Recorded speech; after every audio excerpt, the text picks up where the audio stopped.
오늘은 히브리서 7장 이에 더 좋은 소망이 생기니라는 제목으로 말씀을 함께 나누도록 하겠습니다.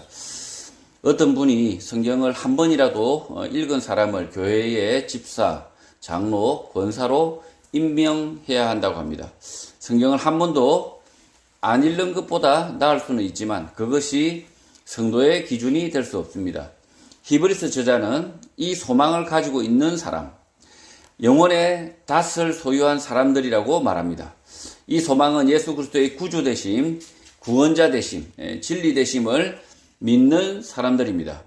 오늘 한국 교회에서는 예수 그리스도와 자신을 겸하여 믿는 분들이 많습니다. 예수 자신교 신자들입니다. 오직 예수 그리스도만으로는 부족하다 생각하는 사람들이고 실제는 예수 그리스도의 말씀조차 이해 못하고 있는 사람들입니다. 히브리서 저자는 이런 히브리서 수신자들을 위하여 예수 그리스도께서 대제사장 되심, 실제 삶의 길과 진리 되심을 열심히 설득합니다. 오늘 한국 교회 상황도 이 히브리서 교회와 다를 바가 전혀 없습니다. 1절, 이 멜기세덱은 살렘 왕이요 지극히 높으신 하나님의 제사장이라 여러 왕을 쳐서 죽이고 돌아오는 아브라함을 만나 복을 빈 자라고 합니다. 창세기 14장을 보면 부족장 시대의 멜기세덱은 살렘의 왕이었다고 합니다. 살렘은 현재 지명인 예루살렘 인근으로 보는 것이 타당할 것 같습니다. 창세기에서 아브라함은 목축을 하는 유목민으로 부족장으로 도시 지역을 정하여 정주하지 않았고 그래서 왕으로 칭함을 받지 않았지만 도시를 중심으로 하는 왕들과 다를 바 없었습니다. 아브라함이 머물던 곳의 위쪽에는 시날, 엘라살, 엘람, 고임이라는 도시가 있었고 또 아래쪽에는 소돔, 고모라, 아드마, 스보임, 벨라라는 도시가 있었던 것 같습니다. 남쪽에는 베라, 비르사, 시납, 세메벨, 소알 왕은 북쪽 그돌라오멜 왕을 12년 동안 섬기다가 13년 만에 배반을 했다고 합니다. 그래서 아므라벨, 아리오, 그돌라오멜, 디달이라는 북쪽 그돌라오멜 내왕 연합은 남진을 하여서 르바 족속, 수스 족속, 엠 족속, 호리 족속을 차례로 복속시키고 엘바란까지 내려갔다가 아말렉과 아모리 족속까지 치면서 올라오게 됩니다. 그러자 소돔, 고모라, 아드마, 스보임, 벨라 왕은 북쪽 그돌라오멜 연합과 시딘 골짜기에서 전쟁을 하게 되는데 소돔과 고모라 왕이 패하여 산으로 도망을 가게 되고 그돌라오멜 연합은 소돔에 사는 조카 롯의 재물을 빼앗고 가족을 모두 잡아가게 됩니다. 헷갈리시죠? 지금 이 부족장들이 그러니까 이 도시를 중심으로 하는 왕들이 많기 때문에 그렇습니다. 그때 당시에는 도시만 하나만 차지해도 다 왕들이다 보니까 이 도시 왕들이다 보니까 이 왕들이 많은데 이 왕들이 서로 합종 연행을 한다는 거죠. 그래서 북쪽에 있는 4개의 도시 왕들이 아래쪽으로 남진을 하면서 이렇게 하나하나 쳐부수고 내려오고 그래서 이 소돔 고모라 그리고 6개의 왕들이 연합해서 시딘 골짜기에서 전면전을 벌였는데 소돔 고모라 이 6개 연합 왕들이 패해서 도망을 갑니다. 뭐 나라라고 보기는 어렵고 이 왕들이죠. 이 도시 국가의 왕들이죠. 이 왕들이 이 그돌라오멜 연합 4개 연합에 패해서 도망을 간다는 거죠.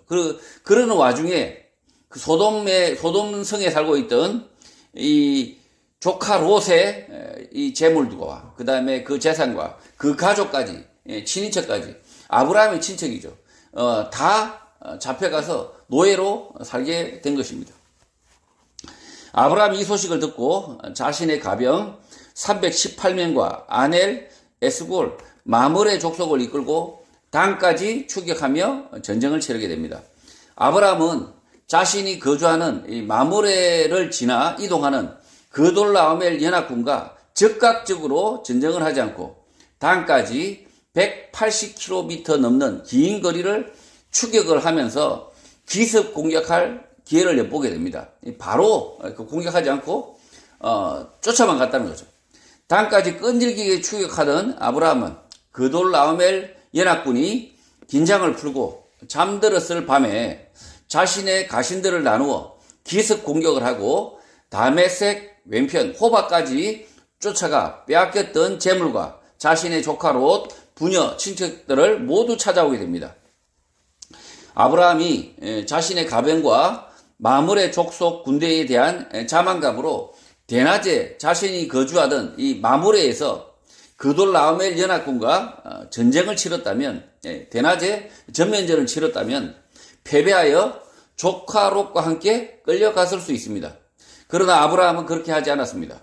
그돌라오멜 연합군이 무장을 내려놓고 긴장을 풀 때까지 오랜 시간 추격을 하며 기습 기회를 노렸고 단에 이르러 한밤중에 급습하여 그돌라오멜 연합군을 격파한 것입니다. 지금 이 그돌라오멜 연합군이 남진했다가 다시 북진을 합니다. 승진을 하고 북진을 하고 있는데 이 마므레가 아브라함이 있었던 마므레가 하필이면 그돌라오멜 연합군이 지나가던 길이었습니다. 지나가는 길이었기 때문에 이 소식을 들었던 이 아브라함이 바로 이 마므레 자기 집 근처에서 전쟁을 벌일 수 있었는데 지나가던 놈이었잖아요. 급습할 수 있었는데 그렇게 하지 않습니다.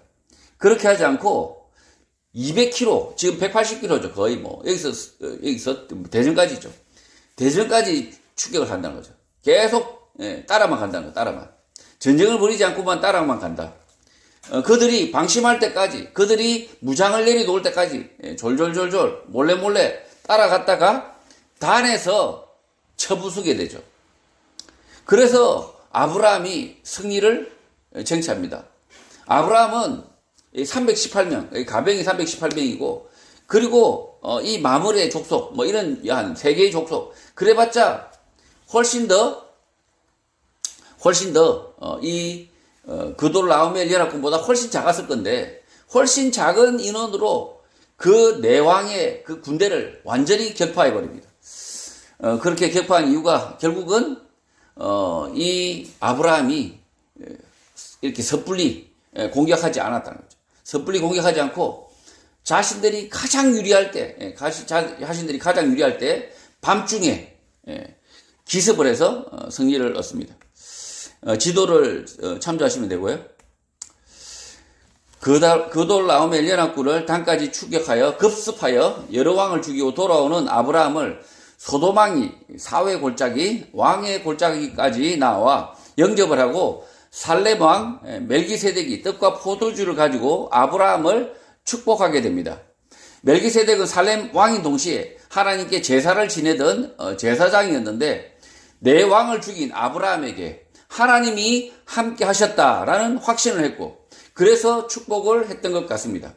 2절 아브라함이 모든 것의 10분의 1을 그에게 나누어 주니라. 그 이름을 해석하면 먼저는 의의 왕이요 그 다음은 살렘 왕이니 곧 평강의 왕이라고 합니다.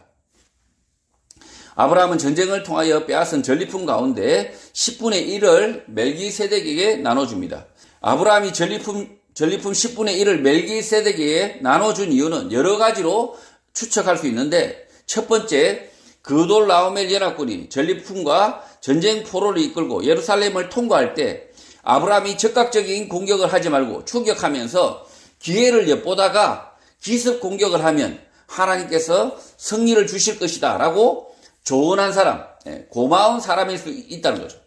두 번째로 그돌라오멜 왕을 만나 회군하는 길에 주변 왕들과 싸우지 않고 단까지 이동하도록 중재를 하고 단에서 긴장을 풀도록 거짓 정보를 제공하여 아브라함의 승리에 기여를 했을 수 있습니다. 이 살렘왕인 이 멜기세덱이 실제로는 그 예루살렘을 지나가죠. 지나갑니다.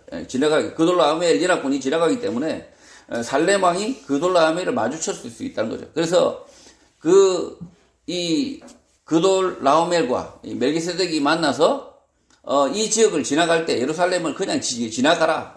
싸우지 말고 성을 빼앗지 말고 지나가라. 그렇게 해서 타협을 하고 그리고 나서 단까지 가면 뭐 안심해도 될 것이다. 이렇게 이런 정보를 줘서 실제로 이 그돌라오멜이 이 단에 가서 무장을 풀어버리고 이렇게 안심을 해서 그래서 그가 아브라함에게 완전히 격파가 됐다. 그렇게 됐을 수도 있다는 거죠. 세 번째로 그돌라오멜의 전쟁을 이 그돌라오멜의 전쟁을 이 멜기세덱은 살렘 왕 멜기세덱은 불의한 전쟁으로 여겼고 아브라함의 승리를 의로운 승리, 하나님의 승리로 찬송하여 아브라함이 멜기세덱을 하나님의 제사장으로 인정했기 때문일 수 있습니다. 그러니까 아브라함이 그 멜기세덱에게 10의 1을 전리품의 10의 1을 준 이유는 뭐 첫 번째 아주 그돌라오멜을 쳐부술 수 있는 아주 비법을 멜기세덱이 조언했을 수도 있고 두 번째로는 멜기세덱이 이 그돌라오멜을 이렇게 잘 구슬려서 그들을 쳐볼 수 있도록 아브라함을 도왔을 수도 있고 이 세 번째는 그가 이 멜기세덱이 아브라함의 승리를 하나님의 승리로 인정하는 그래서 이 멜기세덱을 하나님의 제사장으로 아브라함이 인정을 해서 그래서 줬을 수 있다. 세 번째는 확실한 거죠. 세 번째는 확실한 거고 앞에 첫 번째, 두 번째는 대략 성경을 봤을 때 창세기를 봤을 때 그럴 수도 있다라는 생각이죠. 창세기 14장에는 세 번째 아브라함의 승리를 하나님의 승리로 찬송하는 멜기세덱의 모습만 기록되어 있어서 아브라함도 자신의 승리를 하나님의 승리로 인정한다는 표시로 10분의 1을 멜기세덱에게 주었다는 것은 확인되는 사실입니다. 첫 번째, 두 번째는 모르겠고 세 번째 말하는 것은 확실하다는 거죠. 이 아브라함의 승리를 하나님의 승리로 인정하고 있고 아브라함 자신도 자신의 승리를 하나님의 승리로 인정한다라는 표시로 멜기세덱에게 10의 1을 주었다는 거죠. 히브리서 저자는 멜기세덱에 대하여 첫 번째 해석, 판단, 통역을 통하여 의의 왕이 되었다라고 말합니다. 멜기세덱은 살렘의 왕으로서 그돌라오멜의 전쟁을 불의한 전쟁, 악한 전쟁으로 판단, 해석한 것으로 보입니다. 고대 전쟁에서 힘이 약한 부족을 공격하여 재산과 사람을 빼앗는 일은 흔했고 전쟁에서 이기면 전리품을 챙기는 것이 부당한 것이 아니라 당연한 것으로 여겼던 것입니다. 그런 시대에 그돌라오멜의 전쟁을 불의한 것으로 판단, 해석, 인터프리테이션 한 사람은 멜기세덱이었다라는 것입니다. 이 킹 제임스 영문 성경에서는 이 멜기세덱을 왜 의의 왕이냐라고 했을 때 해석, 인터프리테이션을 제대로 했다. 그 해석은 결국은 이 아브라함의 전쟁 그리고 그돌라오멜의 전쟁을 어떻게 해석하느냐? 이 아브라함의 전쟁은 의로운 전쟁이었고 이 그돌라오멜의 전쟁은 불의한 전쟁으로 보았다는 거죠. 그래서 이 멜기세덱을 살렘 왕 멜기세덱을 의의 왕이다라고 지금 부르고 있다는 거죠. 지금 오늘 이 시간에도 이 이스라엘과 팔레스타인이 전쟁을 벌이고 있습니다. 전쟁을 벌이고 있는데 이 전쟁에 대한 해석을 어떻게 할 것이냐라는 것이 굉장히 중요합니다. 우리가 이 이스라엘과 팔레스타인의 전쟁을 볼 때 잘못 판단하는 사람, 잘못 이해하는 사람들, 잘못 해석한 사람들이 있습니다. 그들이 왜 잘못 해석하고 있을까요? 잘못 해석한다면 왜 엉뚱하게 말하고 있을까요? 불의하기 때문입니다. 그 자신이 불의하기 때문에 그 불의한 자의 눈에는 이 의로운 판단이 나올 수가 없는 거죠. 두 번째, 살렘의 왕으로 불리는데 곧 평화의 왕이라고 합니다. 예루살렘은 히브리어로 예루살라임, 영어로는 제루살렘으로 불리는데 히브리어는 평화의 마을, 평화의 기초, 평화의 땅이라는 뜻입니다. 살렘, 샬롬이 평화, 피스와 같은 말입니다. 이 예루살렘은 2023년 오늘 역설적으로도 가장 분쟁이 많은 땅, 평화가 없는 도시로 알려져 있고, 지금 이 순간도 팔레스타인 가자 외곽 지역 침공으로 이스라엘이 전쟁을 치르고 있는 중입니다. 이 살렘 왕, 평화의 왕 이렇게 불리고 있는데, 이 살렘이 샬롬, 샬롬, 평화라는 거죠. 평화라는 뜻인데, 이 예루살렘이 지금 지구상에서 가장, 이름은 평화인데, 그 도시 이름이 평화인데, 평화의 땅인데, 평화의 마을인데, 지구상에서 가장 비참한 전쟁의 한가운데 있다. 왜 그렇습니까? 왜 전쟁의 한가운데 있을까요? 아브라함의 후손들인 이스라엘 백성들이 하나님의 말씀, 예수 그리스도의 말씀을 듣지 않기 때문입니다. 그들이 여전히 예수 그리스도의 말씀에 전혀 귀를 기울이지 않는다. 예수 그리스도의 말씀에 귀 기울인 자들은 불과 소수다. 소수다. 그래서 역설적이게도 이 평화의 마을 예루살렘, 평화라는 이름의 이 도시는 전쟁 한가운데 있다는 거죠. 창세기 당시 살렘의 왕 멜기세덱은 평화를 구하기 위하여 주변 족속들 아브라함과 함께 노력을 했던 것으로 보입니다. 아브라함이 생판 모르는 멜기세덱에게 전리품의 10분의 1을 먼저 준 것으로는 보이지 않습니다. 아브라함은 그돌라오멜과의 전쟁에서 빼앗은 모든 것을, 전쟁 비용을 빼고 원래의 주인이었던 소돔왕에게 모두 돌려줍니다. 이렇게 할 수 있었던 이유는 아브라함에게는 현세의 복이 아니라 내세 구원의 소망, 믿음이 있었기 때문으로 보입니다. 이 아브라함이 전쟁에서 전리품을 빼앗아 왔지만 그 전리품의 10의 1을 멜기세덱, 이 살렘 왕에게 주고, 그리고 나머지를 이 전쟁 비용, 전쟁 비용, 머리바, 이쪽 족속들, 이 사람들에게 써야졌던 그 비용만을 제하고 모두 소돔 왕에게 돌려줬다. 이 아브라함인들 재물에 욕심이 없겠습니까? 재물에 욕심이 없겠습니까? 왜 아브라함은 재물에 욕심이 없고 이렇게 다 돌려주고 있을까? 하나님께서 구원의 약속을 주셨고 아브라함이 그 구원의 약속을 믿고 있기 때문입니다. 그러니 아브라함이 욕심이 없는 자처럼 내어줄 수 있었던 거죠. 3절 아버지도 없고 어머니도 없고 족보도 없고 시작한 날도 없고 생명의 끝도 없어 하나님의 아들과 닮아서 항상 제사장으로 있다고 합니다. 히브리서 저자가 멜기세덱을 이렇게 말하는 이유가 무엇일까요? 제사가 있는 유대교로 돌아가지 않은 히브리서 수신자들 때문입니다.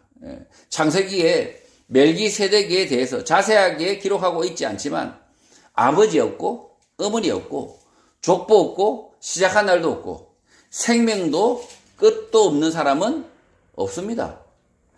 마치 하나님의 아들과 같아서 항상 제사장으로 남아있는 사람은 없는 것입니다. 지금 이 3절의 말씀을 오해하면 안 된다는 거죠. 지금 히브리서 저자가 이렇게 말하는 이유는 반어적이라는 거죠. 이런 사람 없다. 이런 사람 없다. 이런 항상 제사장으로 남아있는 이런 사람은 없다. 인간으로서 하나님의 아들과 닮아가지고 인간으로서 항상 그 자리에 남아있는 제사장은 죽지 않는 사람은 없다라고 지금 히브리서 저자가 말하고 있습니다. 지금 히브리서 교회가 뭐가 문제가 있습니까? 유대교로 돌아가자. 제사와 제사장이 부럽다. 제사장이 있는 유대교로 같이 합치자. 이게 지금 히브리서 편지를 받고 있는 예수교, 기독교 신자들의 지금 문제였던 겁니다. 그러니 히브리서 저자가 이렇게 말하고 있는 거죠. 히브리서 저자가 이렇게 말하는 이유는 대제사장이 하나님과 사람의 죄를 중재하여 구원을 줄 수 있다라고 생각하는 잘못된 미신, 제사장에 대한 오해, 멜기세덱에 대한 오해를 지적하고 있는 것입니다. 예수교, 개신교에서 유대교로 돌아가려는 히브리서 수신자들이 겪고 있는 어려움은 유대인의 관습, 제사와 제사장을 다시 되찾고자 하는 어려움 때문이었습니다. 그래서 히브리서 저자는 구약의 첫 번째 제사장 멜기세덱에 대한 심한 오해를 걷어내고자 과장하여서 이렇게 말하고 있는 것입니다. 과장하여서 이렇게 말하고 있는 것을, 이 과장하는 것을 그냥 믿음, 신앙심으로 덜컥 믿는 사람들이 있습니다. 신앙심이 너무 막 이렇게 간절하다 보니 이 히브리서 저자가 이렇게 과장하여 잘못 말하고 있는데, 그러고도 그걸 갖다 덜컥 믿는 사람이 있습니다. 성경 말씀을 오해하는 거죠. 나가 죽으라고 하니까 진짜 너무 신앙심이 깊어가지고, 나가 죽으라는 뜻이 아니라 그 잘못을 고치라는 이야기잖아요.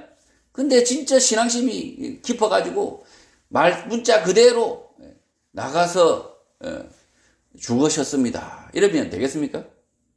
안 되는 거죠. 오해죠, 오해. 우리가 이 신앙심이 너무 깊어가지고 말씀을 곡해하는 그런 경우가 있다는 거죠. 그 신앙심이 깊은 게 아니라 자기 생각에 매인 거죠. 자기 생각에. 자기가 아주 신앙심이 아주 깊은 사람이처럼 되려고 하는 그 욕심 때문에 실제 말씀의 뜻을 이해하지 못하게 되는 거죠. 심한 오해, 심하게 과장해서 지금 말하고 있다는 것이죠. 4절, 이 사람이 얼마나 높은가를 생각해보라. 조상 아브라함도 노량물 중 10분의 1을 그에게 주었다고 합니다. 제사장 멜기세덱은 자기 조상 아브라함보다 높은 사람이다 라고 히브리서 저자가 자극을 한 것입니다. 제사장과 제사가 반드시 필요하다고 생각했던 히브리서 수신자들이 들었을 때 자기 조상 아브라함보다 제사장 멜기세덱이 높다는 말은 결코 동의할 수 없는 말인 것입니다. 그러나 창세기에는 아브라함의 노략물 중 10분의 1을 멜기세덱에게 준 것은 사실이기 때문에 히브리서 저자의 말을 부정하지 못하는 것입니다.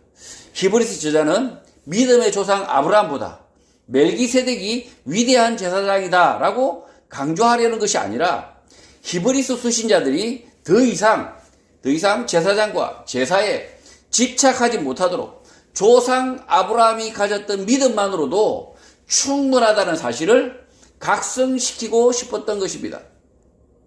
이 아브라함이 믿음의 조상입니다. 믿음의 조상. 이스라엘 사람들이 가장 우러러 보는 사람이 아브라함입니다. 그런데 그 아브라함보다 위대한 멜기세덱이 있다. 부들부들하겠죠. 부들부들합니다. 자기들이 그 제사장과 제사가 꼭 필요하다고 생각하려면 그런 식으로 모순이 생겨난다는 거죠. 멜기세덱보다 한 수 아래 아브라함, 이렇게 돼버린다는 거죠. 히브리서 저자가 왜 이런 역설을 가져왔을까? 이 멜기세덱보다 못한 아브라함, 이렇게 왜 이런 역설을 가져왔을까? 그들이 지금 계속해서 아무리 설득을 해도 예수교, 기독교, 교회 안에는 제사가 필요 없다, 제사장이 필요 없다 라고 설득을 했는데도 설득이 되지 않고 있기 때문입니다. 그래서 이렇게 각성을 시키고 있는 것이죠. 5절, 레위의 아들들 가운데 제사장의 직분을 받은 자들은 율법을 따라 아브라함의 허리에서 난 자라도 자기 형제인 백성에게서 10분의 1을 취하라는 명령을 받았다고 합니다. 제사장의 직분을 수행하는 레위의 아들들은 모세가 받은 율법을 따라 자기 형제인 백성들에게서 10분의 1을 받았는데, 그들은 아브라함의 허리에서 난 자, 아브라함 위에 있는 자가 아니라는 것입니다. 결국 제사장의 직분은 필요에 따라서 세워진 직분일 뿐 하나님의 대리인, 존귀한 사람들이 아니라는 것입니다. 6절, 레위 족보에 들지 아니한 멜기세덱은 아브라함에게서 10분의 1을 취하고 약속을 받은 그들을 위하여 복을 빌었다고 합니다. 약속을 받은 그를 위하여 복을 빌었다고 합니다. 킹제임스 영문 성경을 참조하면 더 자세한 의미를 알 수 있습니다. 멜기세덱은 whose descent is not counted, 후손으로 취급되지 않는 자인데, 이 멜기세덱은 후손으로 취급되지 않는 자인데 아브라함으로부터 11조를 받았고 아브라함으로부터 언약을 받은 아브라함을 축복했다는 것입니다. 결국 멜기세덱이 제사장이 이 멜기세덱 제사장이 믿음을 가진 우리 조상 아브라함을 넘어서지 않는다. 예수 그리스도를 통하여 구원의 약속을 받은 믿음의 사람 히브리서 수신자보다 높지 않다라고 말을 하고 있는 것입니다. 히브리서 수신자들은 믿음의 조상 아브라함을 통하여 예수 그리스도를 알았고 그 믿음의 후손들이니 제사장과 제사 같은 것은 잊어도 된다는 것입니다. 예수 그리스도를 믿는 너희들이 제사장보다 더 위에 있는 사람들이고 하나님이 존귀하게 여기는 사람들, 언약 백성이니 제사장, 제사 따위가 필요하지 않다는 것입니다. 지금 6절을 보면 이 멜기세덱에 대해서는 어떻게 이야기하고 있습니까? 이 멜기세덱은 이 후손으로도 취급도 되지 않는다라고 이야기하고 있어요. 이 이야기는 뭐냐면 이 제사장과 이 제사 이런 것들이 실제로는 그렇게 안 중요하다는 거죠. 그렇게 안 중요하다. 오히려 너희들이 이 복음 구원의 약속을 받은 너희들이 그 제사장 구약의 그 제사장들보다 훨씬 더 중요하다. 이 만인 제사장설이 왜 나왔겠습니까? 모든 성도가 제사장보다 다 존귀한 자들이다 라고 지금 설득하고 있는 거죠.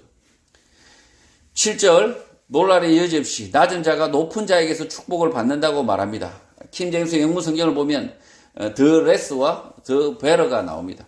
보다 적은 the less의 반대말은 the more, 더 많은이지만 킹제임스 영문 성경에서는 보다 나은 the better라고 표현하고 있습니다. 조금 나은 사람으로부터 적은 자가 축복을 받았다. 아브라함이 멜기세덱으로부터 축복을 받았다. 아브라함이 멜기세덱보다 못하다고 생각하여야 모순이 없다라고 말하는 것입니다. 그러니까 이게 아브라함이 이 멜기세덱 밑에 있어야 축복을 받는다 이렇게 이야기하는 거죠. 그러니까 이 히브리 수신자들은 견딜 수 없는 모순이죠. 이 멜기세덱보다 이 아브라함이 레스가 되니까 더 레스. 그리고 멜기세덱이 더 베러가 되니까 이게 모순인 거죠. 이게 지독한 모순이 되는 거죠. 히브리서 수신자들에게는 자기 조상 아브라함을 모독하는 매우 듣기 싫은 소리가 될 수 있습니다. 그러나 제사장의 직은 멜기세덱으로부터 시작했고 교회에 제사장이 반드시 필요하다라고 말하려고 하면 자기 조상 아브라함이 멜기세덱보다 못한 자가 되어야 하는 모순이 생겨나는 것입니다. 히브리서 저자는 이런 모순적 생각, 모순적 사고에서 벗어나라라고 촉구하고 있는 것입니다. 이 아브라함이 요 밑에 그 멜기세덱 밑에 무릎 꿇게 되면 지네들 역사관이 완전히 뒤집어지는 거죠. 이 하나님으로부터 이 아브라함은 자기 유대민족 중에서 가장 뛰어난 믿음의 조상인데 세상에 멜기세덱 한 수 접어야 되니 환장하는 거죠. 이름도 모르는 이 덧보잡 멜기세덱에게 한 수 접어야 되니까. 자, 그래서 그렇게 지금 히브리서 저자가 이 아주 도발하는 이유는 이 모순적 사고 생각에서 제사와 제사장이 필요하다는 이 모순적 사고에서 벗어나라라고 촉구하고 있는 것이죠. 지금 오늘 한국 교회는 제사와 제사장이 없습니다. 그러나 제사와 제사장은 말끔하게 치웠지만 그러나 여전히 제사와 제사장이 필요한 그런 사고방식을 하는 사람들이 있다는 거죠. 구약의 율법을 마치 예수 그리스도의 말씀보다 더 위에 있다고 생각하는 멍청한 사람들이 있다는 거죠. 그 사람들은 자꾸 설득해도 설득이 안 돼요. 예수 그리스도 말씀이 그 구약의 말씀보다 더 위다. 한참 위다. 하나님의 말씀이다. 하나님. 예수 그리스도의 말씀이 곧 하나님의 말씀이다. 그 율법을 주신 하나님의 말씀이다. 그렇게 말을 해도 율법으로 돌아가는 바보들이 있다는 거죠. 그러니 이 바보들을 어떻게 설득합니까? 아주 충격요법이에요. 충격요법. 그들이 가장 싫어하는 말이 뭡니까? 이 멜기세덱 밑에 아브라함이 있다. 이 말이 제일 듣기 싫은 거예요.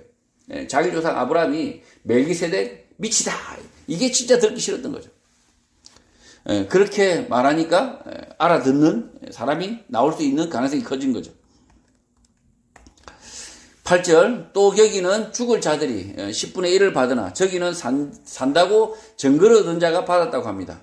이 말씀 구절은 이해하기 매우 어렵습니다. 여기에서는 죽을 자들이 10분의 1을 받는다. 죽은 자들이 제사장의 일을 한다는 것이고 저기에서는 산다고 증거를 얻은 자들이 11조를 받았다는 것입니다.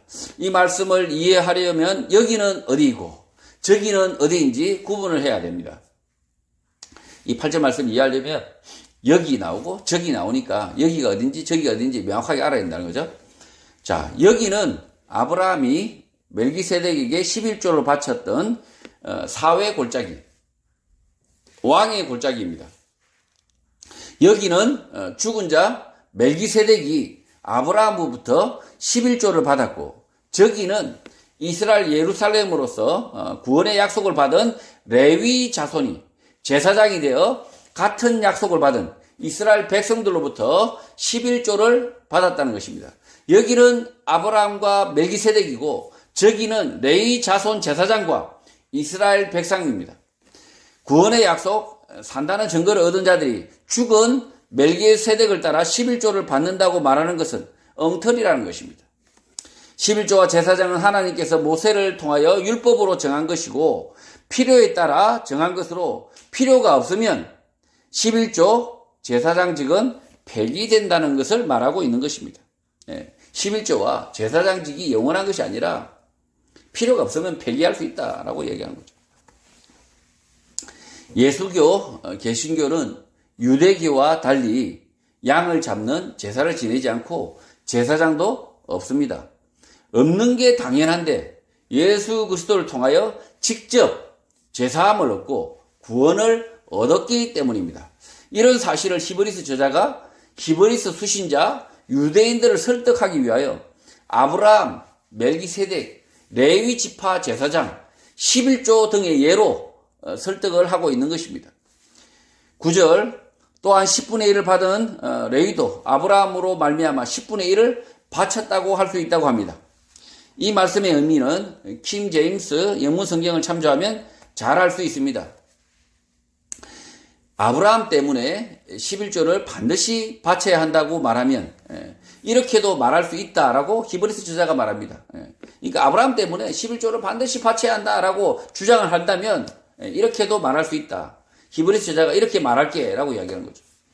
모순적인 말을 하겠다는 것입니다. 히브리서 저자가 모순적인 말을 하겠다는 겁니다.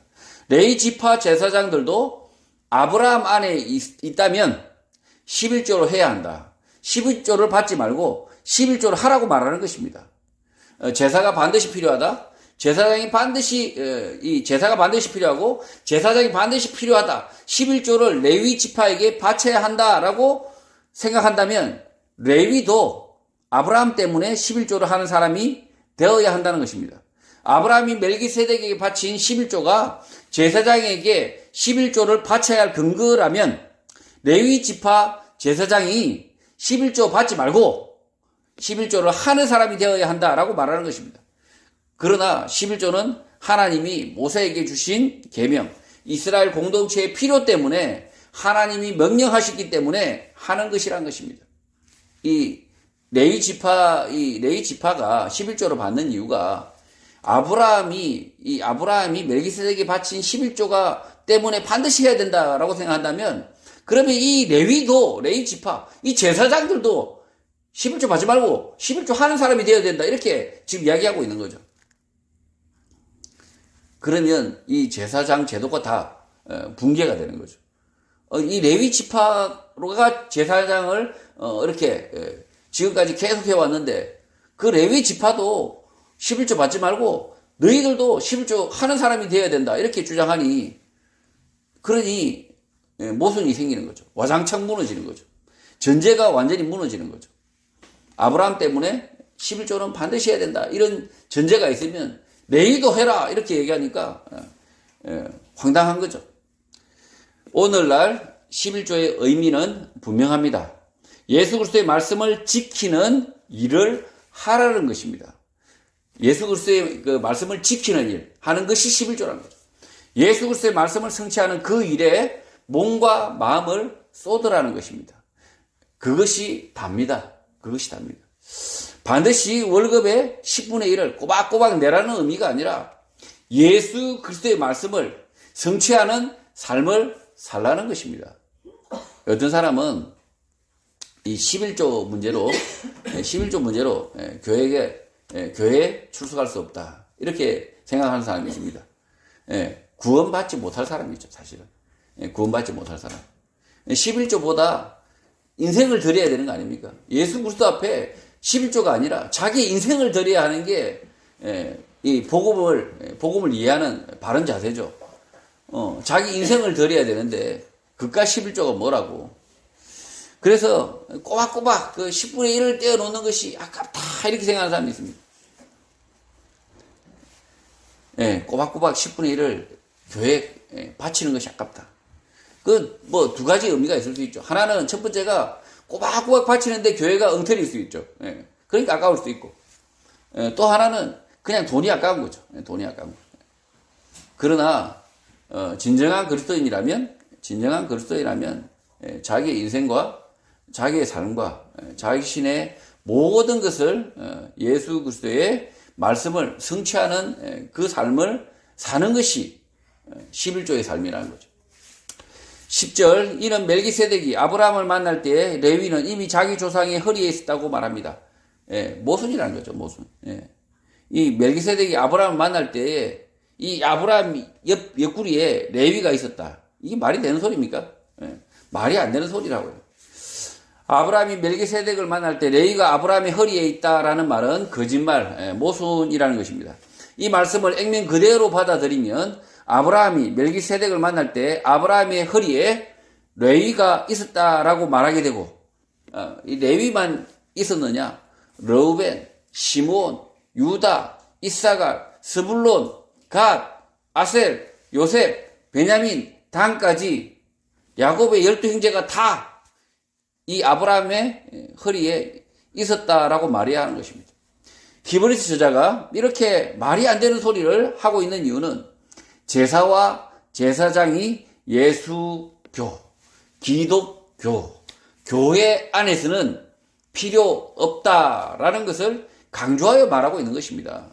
이 10절의 말씀도 오해하시면 안 된다는 거죠. 마치 이 레위 이 지파가 아브라함의 허리 옆구리에 있었다.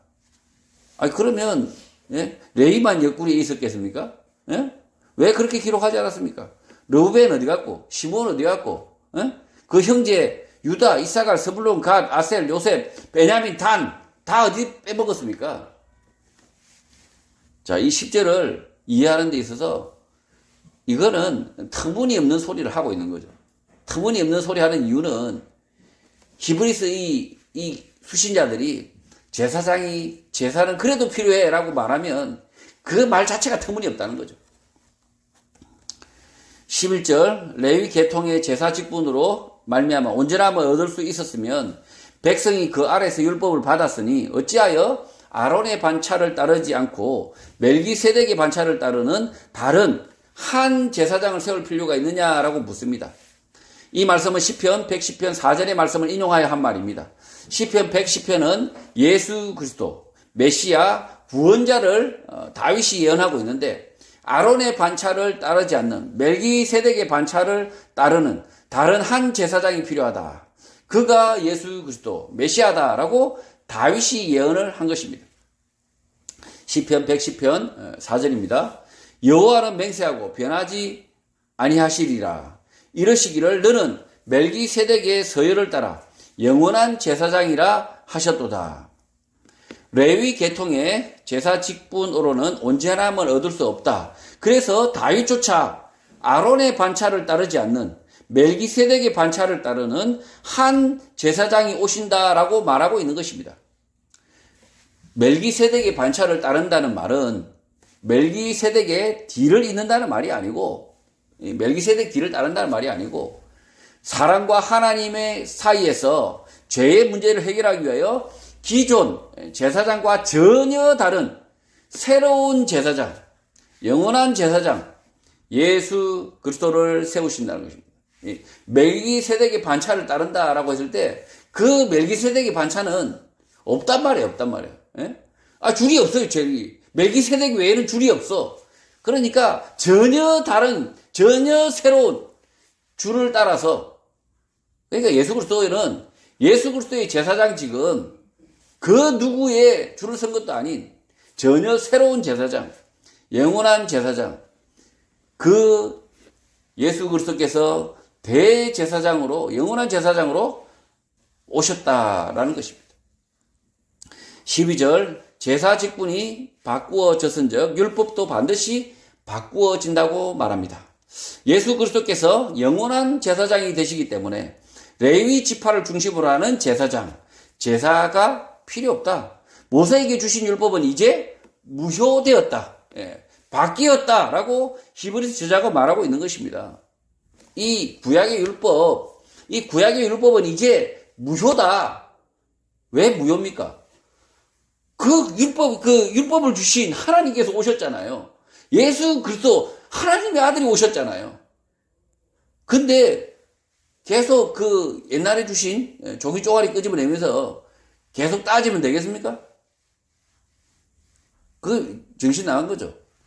하나님의 아들, 하나님께서 직접 오셔가지고 말씀하고 계시는데 그 옛날에 주어진 그 종이 쪼가리를 계속 들고 시비를 털면 안 되는 거죠. 13절, 이것은 한 사람도 제단 일을 받들지 않는 다른 지파에 속한 자를 가리켜 말한 것이라고 합니다. 이 말씀을 이해하기 위해서 킹제임스 영문 성경을 보면 쉽게 이해할 수 있습니다. These things are spoken pertains. 자, 이렇게 말한 사람이 존재하는데, 그러니까 These things are spoken pertains. 이렇게 말한 사람이 존재하는데, 그는 다른 지파다. 그 지파, 그 누구도 제사에 아무도 참여하지 않았다라고 말하는 것입니다. 이렇게 말하는 사람은 누구입니까? 다윗입니다. 다윗. 다윗인데 유다 지파입니다. 시편 110편 4절에서 예수 그리스도는 멜기세덱의 서열을 따라 영원한 제사장이다 라고 말했다는 것입니다. These things are spoken pertains. 이게 멜기세덱의 서열을 따라 영원한 제사장이다. 아론 다 무시해버린 거죠. 아론 지파들. 아론 지파를 다 무시해버렸어요. 그렇게 말한 자가 누구냐? 그렇게 괘씸한 자가 누구냐? 다윗. 그 다윗은 어느 지파냐? 레위 지파도 아니고 유다 지파다. 심지어 이 유다 지파는 단 한 번도 제사에 참여한 자가 없다. 이렇게 말하고 있는 거죠. 지금 이 히브리서 수신자들이 제사와 제사장을 다시 되찾으려고 하면 어떻게 됩니까? 다윗을 처단해야 됩니다. 이렇게 말한 다윗을 처단해야 제사와 제사장을 교회 안에 둘 수 있다는 거죠. 14절, 우리 주께서는 유다로부터 나신 것이 분명하도다. 이 지파에는 모세가 제사장들에 관하여 말한 것이 하나도 없다고 말합니다. 모세는 유다 지파 가운데 제사장을 세울 것을 단 한 번도 말한 적이 없는데 우리 주께서는 유다로부터 나셨다. 예수 그리스도는 유다의 후손 다윗의 후손으로 오셨고 다윗의 예언을 따라 멜기세덱의 서열을 따라 영원한 제사장이 되셨다는 것입니다. 그런데 이제 예수교, 개신교, 교회 안에서는 제사장이니 제사니 11조니 같은 모세의 율법을 들고 따지지 말라는 것입니다.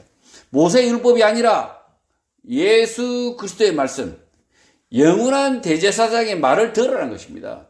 예수 그리스도의 말씀이면 그 율법을 충분히 듣고도 남는다.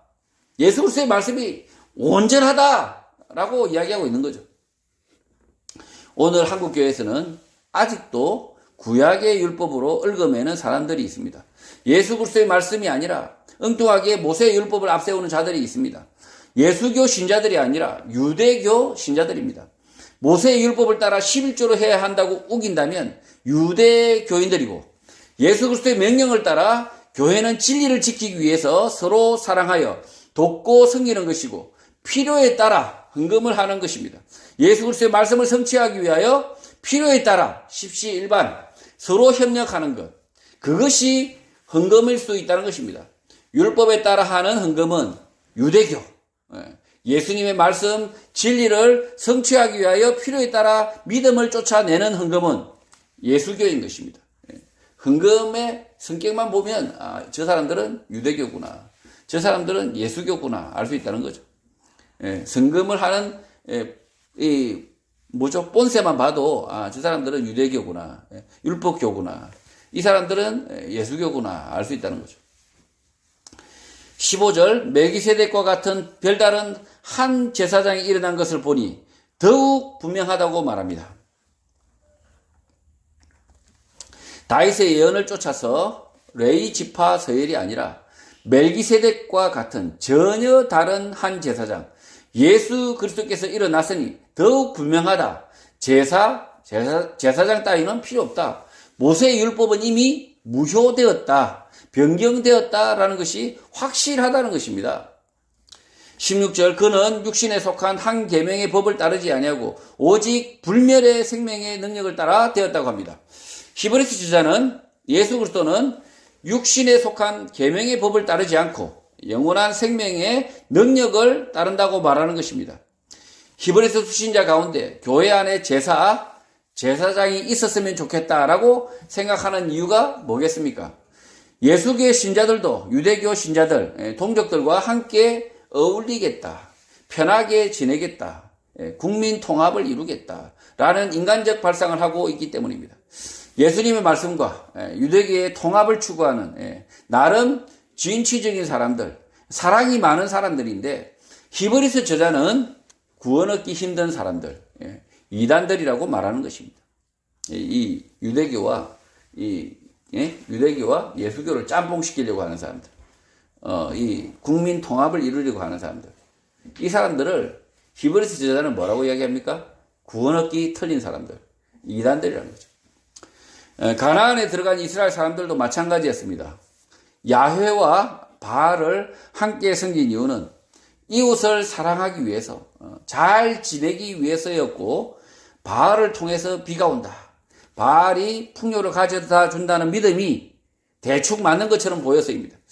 야훼든 바알이든 자신들에게 풍요를 가져다 준다면 마다하지 않겠다는 생각이 그들에게 있었기 때문에 배교를 한 것입니다.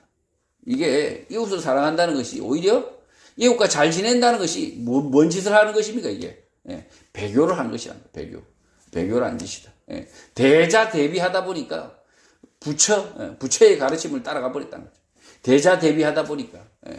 그리고 예수님께서 가르치시지 않은 아주 예수님이 가르치지도 않은 아주 대자 대비, 그냥 무절제한 사랑, 무제한의 사랑을 말하는 사람들이 있는데 예수님이 가르쳐 주신 게 아닙니다. 전혀 예수님이 가르쳐 주신 사랑을 하는 게 아니라 엉뚱한 사랑을 하고 있는 거죠. 예수는 이웃 사랑교가 아닙니다. 대자 대비의 종교도 아닙니다. 예수 그리스도의 말씀 진리만을 사랑하는 종교입니다.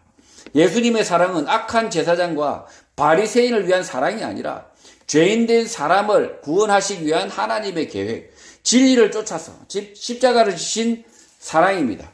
예수님의 사랑을 무조건적인 사랑, 미련한 사랑으로 둔갑시키는 것은 잘못된 가르침, 이단인 것입니다. 성도는 사람들의 생각이 아니라 영원한 생명의 능력을 따른 예수 그리스도를 본받아야 하는 것입니다. 이 목사들이 말하는 사랑, 그 사람들이 말하는 사랑 쫓아가면 안 된다는 거죠. 예수 그리스도의 사랑을 본받아야 한다는 거죠. 불의를 미워하고 거짓말을 칼같이 잘라내는 그 거짓말을 소멸시키는 예수 그리스도를 본받아야 한다는 거죠. 대충 좋은 게 좋다. 그러면서 거짓말도 끌어안아야 된다. 국민 통합이다. 이렇게 말하는 이런 거짓말쟁이들을 쫓아가면 지옥에 간다는 거죠. 17절 정을 하기를 내가 영원히 멜기세덱의 반차를 따르는 제사장이라 하였다고 합니다. 히브리서 저자는 시편 110편 4절 다윗의 말을 다시 상기시키고 있습니다. 시편 110편 4절입니다. 여호와는 맹세하고 변하지 아니하시리라. 이르시기를 너는 멜기세덱의 서열을 따라 영원한 제사장이라 하셨도다. 예수 그리스도는 레위 지파 제사장의 서열을 따르는 제사장이 아니라 멜기세덱과 같이 전혀 다른, 전혀 새로운 영원한 제사장이라는 것입니다. 18절 전에 있던 계명은 연약하고 무익함으로 폐하였다고 합니다. 모세에게 준 계명은 연약하고 무익하기 때문에 폐할 수밖에 없었다는 것입니다. 제사와 제사장과 같은 율법은 무효되었다는 것입니다. 19절 율법은 아무것도 온전하게 못할지라 이에 더 좋은 소망이 생기니 이것으로 우리가 하나님께 가까이 간다고 합니다. 율법으로는 아무것도 완벽하게 하지 못했지만 그러나 그 율법으로 인하여 더 나은 소망을 가져왔다. 예수 그리스도를 알게 되었다. 예수 그리스도를 찾게 되었다. 우리가 하나님께 더 가까이 가는 방법을 알게 되었다. 예수 그리스도를 알게 되었다는 것입니다. 율법은 아무짝에도 쓸모가 없는데 그러나 율법의 단 하나 용도는 예수 그리스도를 만나게 하는 것이다 라고 말하는 것입니다. 제가 지금 예수원교회 세워지고 난 이후에 단 한 번도 구약의 말씀을 주일날 강론을 하지 않습니다. 제가 왜 그렇게 할까요? 제가 왜 그렇게 할까요? 이 구약의 말씀이 실제로는 아무리 읽어봐도 신약의 예수 그리스도의 말씀을 따라올 수가 없다. 이 구약의 말씀은 예수 그리스도의 말씀에 전부 그림자들 뿐이다. 그러면 왜 그림자를 쇠가 빠지게 읽고 있냐고요. 그냥 예수님의 말씀 직접적으로 읽어야 된다. 예수 그리스도의 말씀을 아주 깊이 들여다봐야 된다. 그리고 나서 예수님의 말씀이 구약을 인용하지 않습니까? 예수님께서 구약을 인용해서 가르치시지 않습니까? 슬쩍슬쩍 그때 구약을 봐도 늦지 않다는 거죠. 구약의 말씀은 결국은 예수 그리스도의 말씀을 만나게 하는 그 용도밖에 없다는 거죠. 성경의 말씀이 완전한 이유는 예수 그리스도의 말씀으로 충분하기 때문입니다. 예수 그리스도의 말씀이 완전하다는 거죠. 우리 삶의 길과 진리가 된다는 거죠. 그래서 아무리 바보라도 예수님의 말씀, 예수님의 말씀, 사복음서에 기록되어 있는 예수님의 말씀만 제대로 이해하면 그거 어렵지 않잖아요. 성경 전체 다 읽으려면 힘들지만 예수 그리스도의 말씀만, 그 신약의 말씀, 그 예수님의 말씀만 이해하면 충분하다. 구원 얻기에 충분하다. 차고 넘친다. 그래서 이 구약의 율법이 아무짝에도 쓸모없다. 온전하게 못한다. 히브리서 저자는 이렇게 이야기하고 있는 거죠. 그래서 이 하나님의 말씀, 한 점도 한 점도 다 필요하다고 하지만, 그러나 그 하나님의 말씀 가운데 가장 중요한 말씀이 뭐겠어요? 하나님께서 이 땅에 오셔가지고, 예수 그리스도께서 이 땅에 오셔가지고 직접 말씀하신 것. 그것이 그 무엇보다 중요한 거죠. 그래서 이 율법은 완벽하게 못하는데 결국 그래도 그 율법이 쓰임새가 있는데 예수 그리스도를 만나게 하는 것이다. 20절 또 예수께서 제사장이 되신 것은 맹세 없이 된 것이 아니라고 합니다. 레위지파 제사장들은 맹세하지 않고 제사장이 되지만 예수님께서는 맹세 없이 되지 않았다. 약속 없이 제사장이 되시지 않았다라고 말합니다. 이 약속, 맹세는 구원의 약속입니다. 레위지파 제사장은 제사를 수천 번 드려도 죄를 사할 약속, 맹세가 없지만 예수 그리스도는 죄를 사하여 주신다는 맹세, 약속이 있다는 것입니다. 예수 그리스도를 믿으면 죄로부터 반드시 씻음과 구원을 얻는다라는 약속, 맹세가 있다는 것입니다. 이 구약의 제사장들은 이 제사를 지내러 온 사람들, 그 사람들의 죄를 위해서 대신 제사를 지냅니다.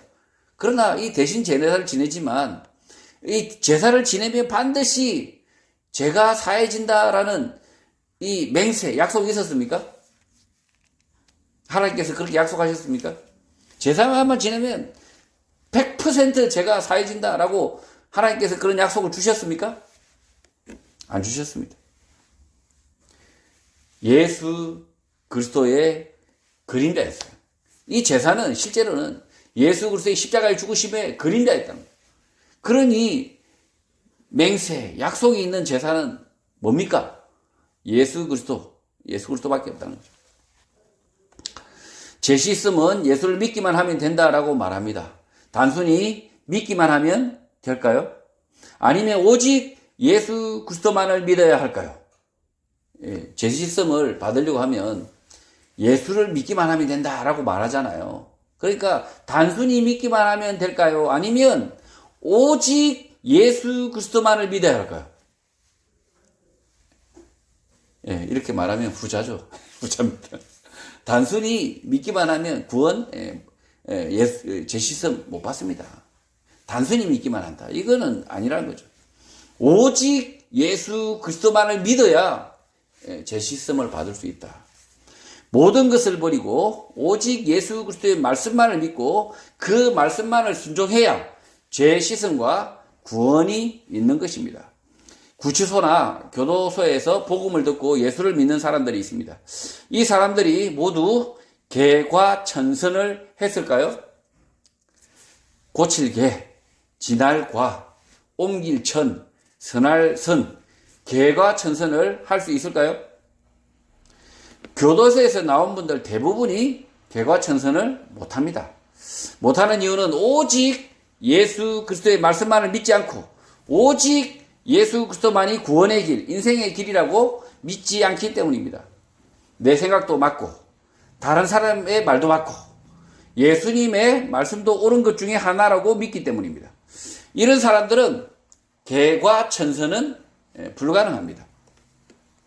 21절 그들은 맹세 없이 제사장이 되었으되 오직 예수는 자기에게 말씀하신 이로 말미암아 맹세로 되신 것이라. 주께서 맹세하시고 뉘우치지 아니하시리니 내가 영원히 제사장이라 하셨다고 합니다. 성경 구절 가운데 가로가 있는 구절은 사본에 따라서 없는 구절들입니다. 그래서 문맥을 따라서 읽을 때 주의를 해야 하는 것입니다.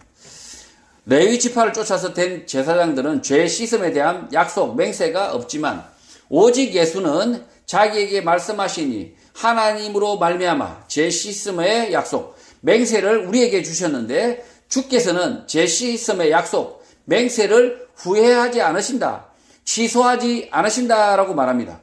그래서 예수 그리스도는 멜기세덱의 반차를 따라 오신 영원한 제사장이다 라고 말하는 것입니다.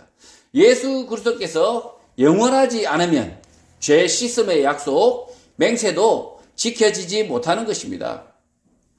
예수 그리스도께는 가면 오직 예수 그리스도의 말씀만을 순종하고 믿는다면 죄 씻음을 받고 반드시 받고 구원을 얻는다. 그 죄 씻음의 약속을 주셨는데 그 죄 씻음의 약속을 후회하지 않으신다는 거죠. 22절 이와 같이 예수는 더 좋은 언약의 보정이 되셨다고 합니다. 레위 지파를 따라 세워진 제사장의 제사로는 제사함의 약속, 보정이 없었는데 예수 그리스도의 죄 씻음의 약속, 언약은 확실한 언약, 보정이 되었다는 것입니다. 23절 제사장 된 그들의 수요가 많은 것은 죽음으로 말미암아 항상 잊지 못하기 때문이라고 합니다. 제사장의 수가 많은 이유는 그들이 죽기 때문이다.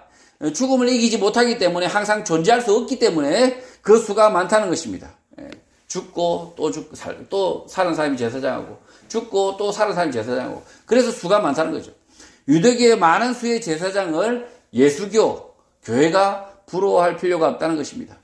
24절 예수는 영원히 계심으로 그 제사장 직분도 갈리지 아니한다고 합니다.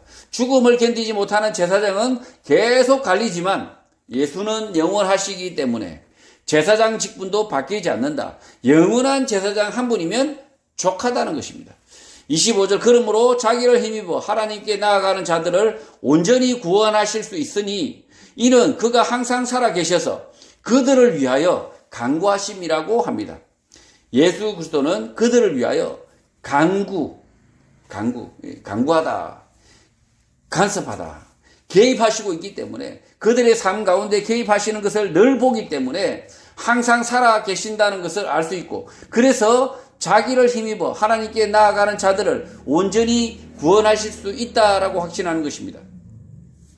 히브리서 저자는 히브리서를 받아든 성도들에 대한 예수 그리스도의 간섭, 개입을 늘 본다고 말합니다.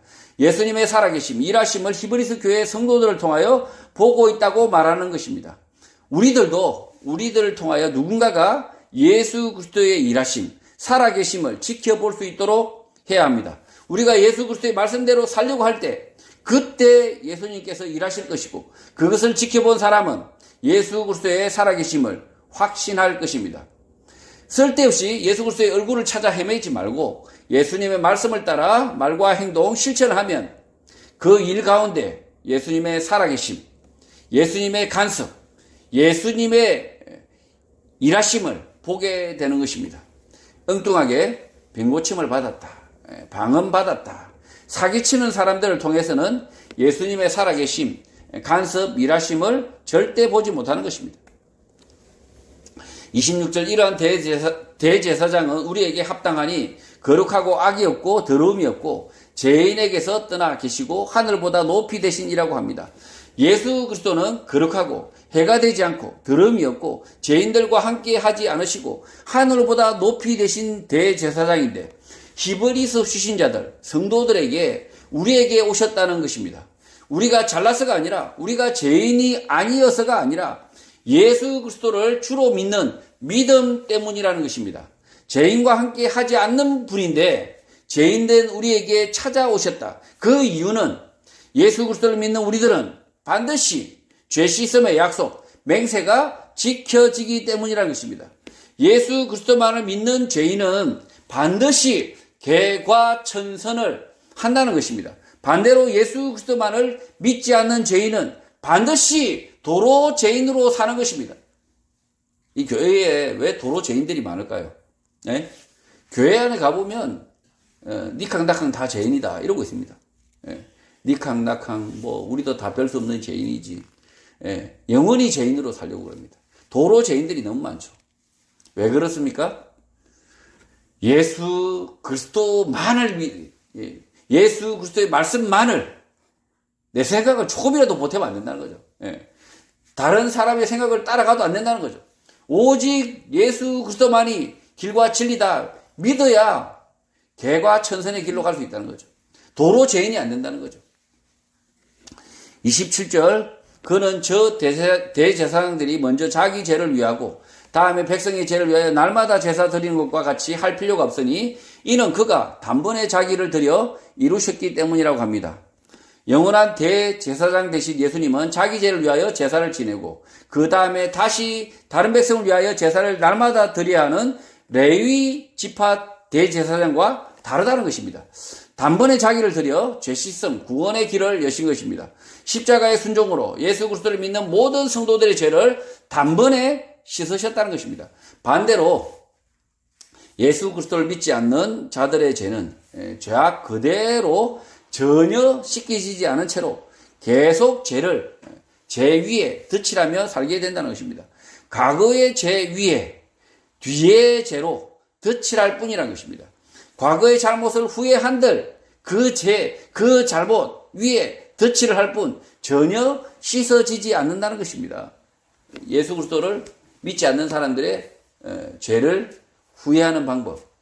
그냥 후회하고 또 그 위에 또 죄를 또 덮어 씌우는 거죠. 후회한들 아무 소용없는 거죠. 28절 율법은 약점을 가진 사람들을 제사장으로 세웠거니와 율법 후에 하신 맹세의 말씀은 영원히 온전하게 되신 아들을 세우셨다고 합니다. 모세의 율법으로 제사장을 세웠는데 그 제사장은 약점을 가진 사람, 한계를 가진 사람이지만 모세의 율법 이후 맹세의 말씀, 언약의 말씀으로 오신 이는 영원토록 거룩하신 하나님의 아들 예수 그리스도라는 것입니다. 성도 여러분, 죄를 씻고 완전한 삶으로 나아가는 길은 오직 예수 그리스도의 말씀을 믿는 믿음으로만 가능합니다. 나의 생각, 편견에 예수님의 말씀을 추가하여 믿는 삶은 결코 구원 얻는 삶, 영생 얻는 삶이 아닙니다. 반드시 지옥 가는 인생이 될 것입니다. 그러니 오직 예수 그리스도만을 따르는 성도가 되시기를 주님의 이름으로 축복합니다.